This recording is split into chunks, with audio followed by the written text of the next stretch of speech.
let's start with Walter Scott. Let's If you start with Walter Scott. Yeah. So I this is this is the problem with a quote unquote jury of your peers, right? When amongst your jury of peers exists a juror so compelled and controlled by the narrative of police heroism and police nobility, and they have a construct in their mind that there's no way that a police officer could be guilty of killing a black man. When you have that embedded in the mindset of your society, can you actually get justice with a jury of your peers? Obviously, I'm not advocating against a jury of your peers, but it just puts right in front of us, dead smack in the face of us, that justice only goes as far as the mindset of the people who have to carry out the justice. Right. I almost think in some ways like you need. I was in some ways you need like additional like jury instructions, right, in these types of cases, and that would of course have to be on a jurisdiction by jurisdiction basis. You could have some model instructions come from like the ABA or even maybe the National Conference of Black Lawyers, NCBL. Actually, that might be something I suggest to my godmother. but I think that in these situations, because like what this guy kept saying, like I just don't understand what happened before this. That actually really doesn't matter what happened before this. Like when I think about it, like legally, that's irrelevant. What happened before the video? What we see is, the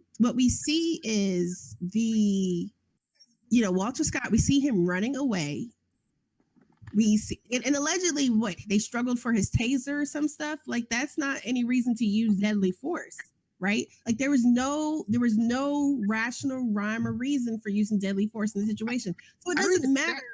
I don't even think there was a struggle of it for. Well, I'm just saying that's what Slager like alleged at one point in time, right? Like whether that would legitimately actually happen. I'm just saying, like just thinking about like this nonsense from this juror, and I don't know, maybe that the judge could have instructed this person a different way. I don't know if this person should have been excluded and they brought in an alternate. Like I don't know if you could even do that, right, at that point in time when they get to deliberations.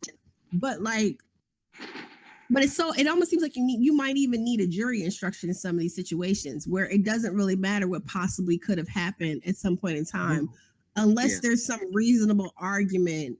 Like it just seems like this should have been something that could have been handled in motion and limine had they anticipated it. And maybe this is a lesson for prosecutors going forward, that they need to actually anticipate this type of scenario. Like we need to have a real conversation about how prosecutors try this case. Not that I'm saying the prosecutor didn't do something right. I mean, obviously 11 jurors, and this is the jury. Remember, Sean King did the piece about the jury's predominantly white, blah, blah, blah. 11 jurors, so 10 white people, 1 black person, thought he was guilty.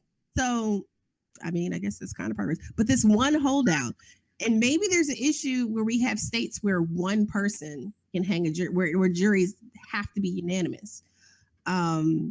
Is that not the case in because see, I'm not a lawyer. Is that not the I case don't think that so actually I don't litigate. I don't do criminal trials. So I was talking about this and I actually didn't catch, so I'm gonna look it up actually right now to double check, but I don't think unanimous jury decisions are required in every state. So some are, but I know in some states in federal court jury verdicts they must be unanimous, and then in the state system it depends. Well, let's talk about what we do know. So go ahead. In the beginning, it is absolutely illegal to shoot a fleeing subject, except for under very specific circumstances. Yes. Go ahead. There was a 1985. I have notes on this. There was a 1985 Supreme Court case, Tennessee versus Gardner, that held that police do not shoot a fleeing person unless that officer believed that he poses a risk to the community at large. So, unless they were able to prove that the officer felt that this person was going to go and immediately commit another crime, shooting him in the back is just simply not. There is no. And what you said too, though, like it has to do with a felony, right? Like it's not just like this guy was pulled over allegedly for something that was not a felony. Like there was not a felony offense involved at all. Right. Like there was nothing felonious involved. It was what was it? Child support. child support, right? So he escalated a child support. Like, number one, my first instinct when I saw the full video was because there's a dash cam, there's some other footage that shows the initial confrontation, quote unquote confrontation, that included Walter Scott just taking off.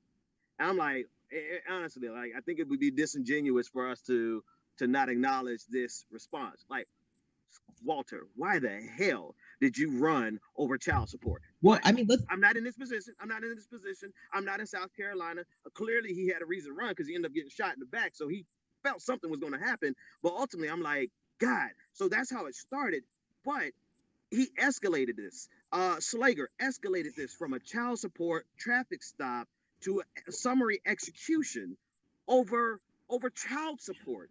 And we've seen that happen, right? The escalation. We've seen officers escalate encounters that result in someone dying, someone being murdered, and it's just like, oh well, they shouldn't have done blah blah blah. Or even with the case this past week in Louisiana, you know, that instance of the former NFL player being murdered after a road rage incident. Dude escalated that. You know, when you get out of your car and you pull someone else out of their car, you have now created a physical encounter. You don't get to claim stand your ground. And it was funny. I was reading an article and they were saying law enforcement, they're not even clear on why. They can't give a clear answer on why they let him go. Like, wow. They can't even really justify because it's embedded in our society. It's embedded in the minds of this is where the institutional racism exists. It exists in many places, but we often neglect the fact that it's embedded in the minds of white people and people in general that the black person had to do something wrong. Well, let's talk about that, what you just said. I mean, people don't really look at the statistics when it comes to how, you know, what is the, say, impetus for like the catalyzing event that leads to most police shootings. But I think it's about 60% of all police calls that end in shooting of a suspect begin as domestic violence. So people who call the police to solve a domestic violence situation, this is not predominantly people being shot because they're armed robbers or because any sort of crime where you think there would be a reasonable situation to shoot someone. Most police shootings involving citizens, you know, come about as the result of a domestic violence situation. So, or mental illness, or, you know, all these domestic violence calls. And a lot of times, I think it's like 1/4 of all shootings involve someone who was potentially struggling with mental illness or some type of depression. I mean, it's this cowardice. I'm gonna be honest with you. It's chicken shit cowards of police officers, and then you have the other half that are overly aggressive, that need to express their pent up aggression towards society, and so they're just waiting for an opportunity to pull their gun and shoot. I mean, we have a lot of bitch assness going on with our police officers, and embedded in our society is this mindset that if it's a white person and a black person, that the black person must have done something wrong. This is why that juror was still begging to know, well, what happened beforehand, because he just couldn't in his mind calculate the possibility. It was a complete impossibility for Slager to have completely been 100% wrong from that spot in the video on. He was like, something had to have happened. No, bitch, he was wrong. He was a coward. He was a chicken shit cop that had no reason being on the street in the first place and ended up shooting the man 5 times in the back. Well, he ends up shooting him, right, like you said, 5 times in the back, and then he lies. Plants evidence. Like this whole, like, so all of that is absolutely relevant, right? Why are you worried about what happened before? Everything that he does afterwards is clearly impunitive of his guilt. It's clear evidence of his guilt, right? Like he planted evidence. He lied. It wasn't until the footage came out that it's just like, we knew what you were saying didn't make no damn sense, and now this is clear that you lied. Like, he's like, I saw the video, but I just don't understand. Let me add one more thing about what you were saying, Anoa, and then I'll toss it to you, Brandon. With the gentleman who shot the former football, was he a Jets player? And he escalated this situation, created the confrontation. We see this over and over again, where police officers and vigilantes create these hostile situations, and then they say that they fear for their life. George Zimmerman did that to Trayvon Martin. Exactly. There would not have been any need for you to fear for your life if you had not escalated the situation. Same exact thing with Michael Brown and Darren Wilson. Darren Wilson instigated the entire situation, and so then you create a cantankerous, hostile environment where you then can claim that you fear for your life. I've been in that exact situation myself. I had this little chicken shit coward, little skinny as bones white man jump out in front of me, and I had a car full of young guys. We're just coming back from doing community service, and he jumped out of the car and ran up to our car and basically, tried to instigate an all-out brawl. And I had to do some really quick calculus on the fly. I did some calculus. I'm like, this is one small, tiny little dude, and there's at least 6 of us, big-ass black men in this car who can crush this man with just 2 seconds of our time. I had to calculate real quick and said, this cat got a gun, right? He had to have had a gun. There's no way in the world you have that much bravado.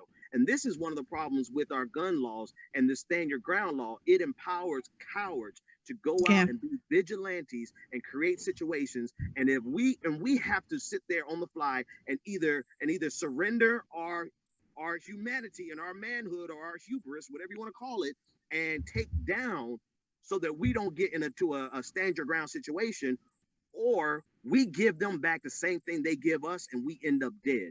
Thankfully, I had enough sense to be like, fellas, stay your ass in the car, because this guy has a gun. It empowers cowards to go.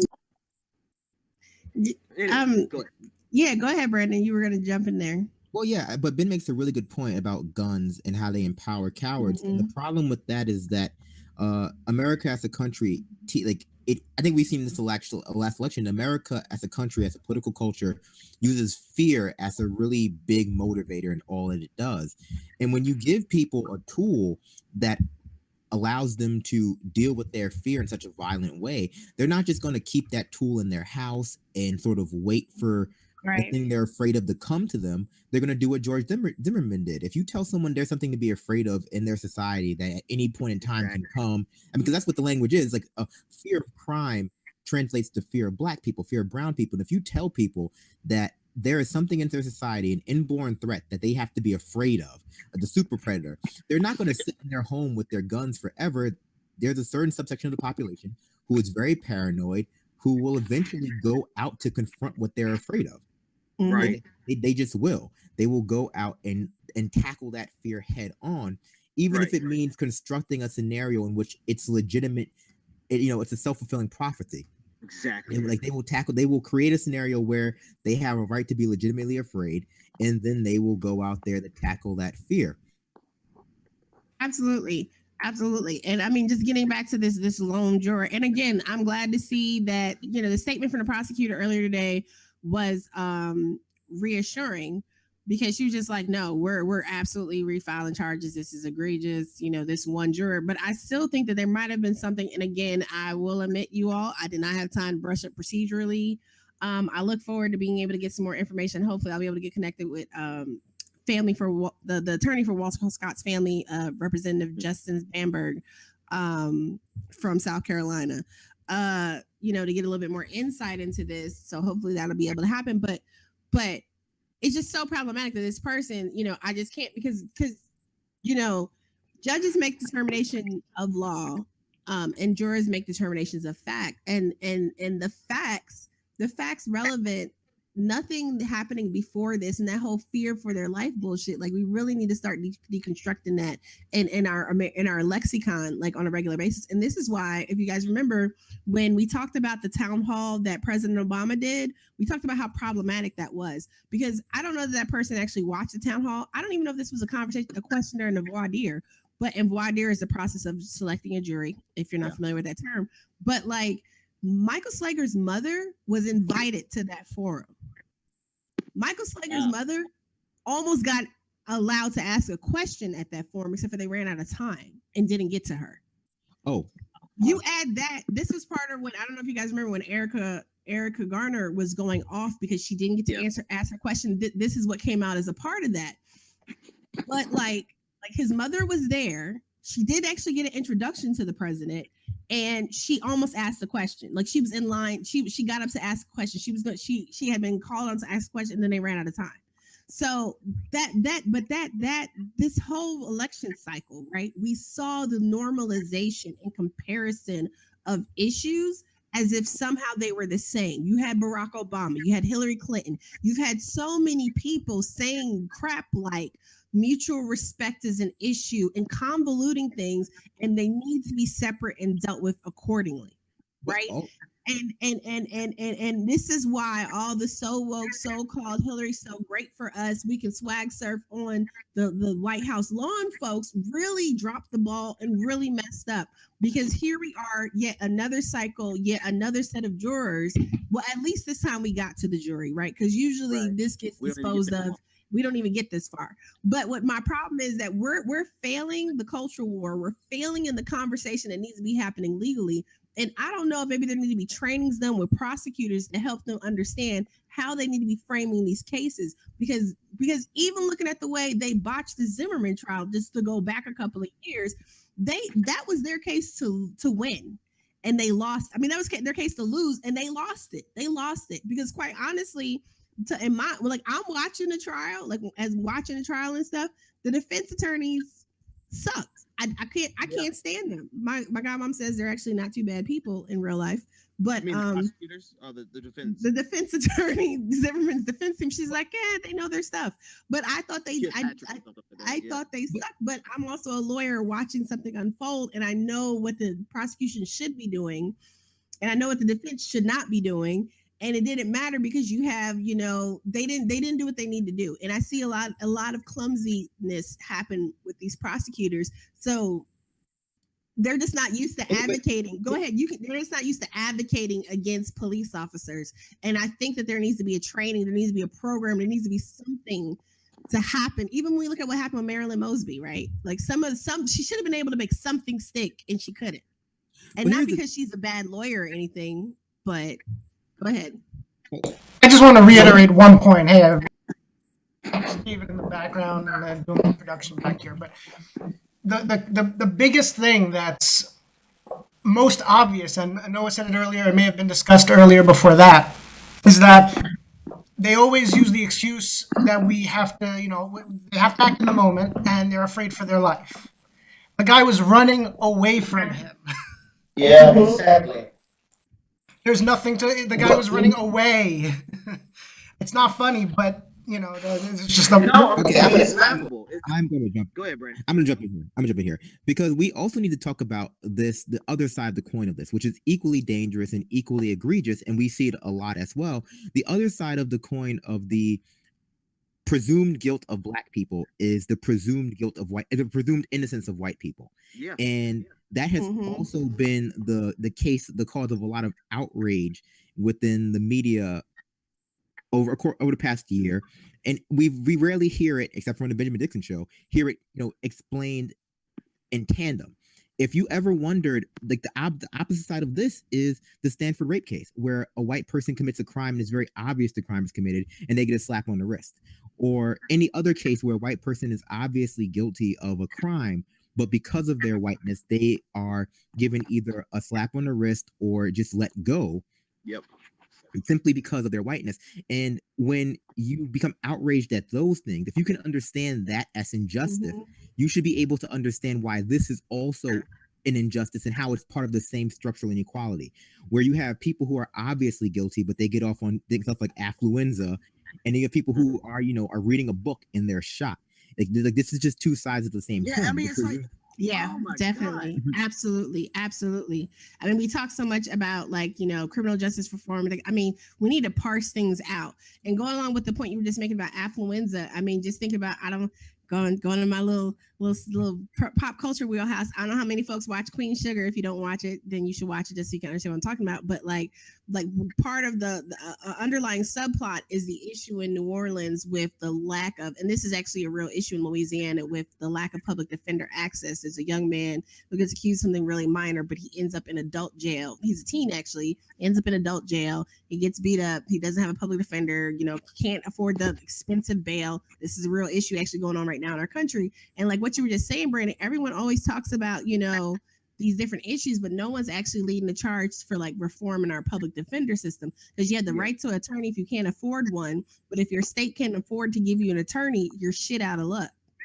You're SOL. I forgot we're not on politics and grits in the morning. Nah, that's all good. I let them drop every now and then. That's all.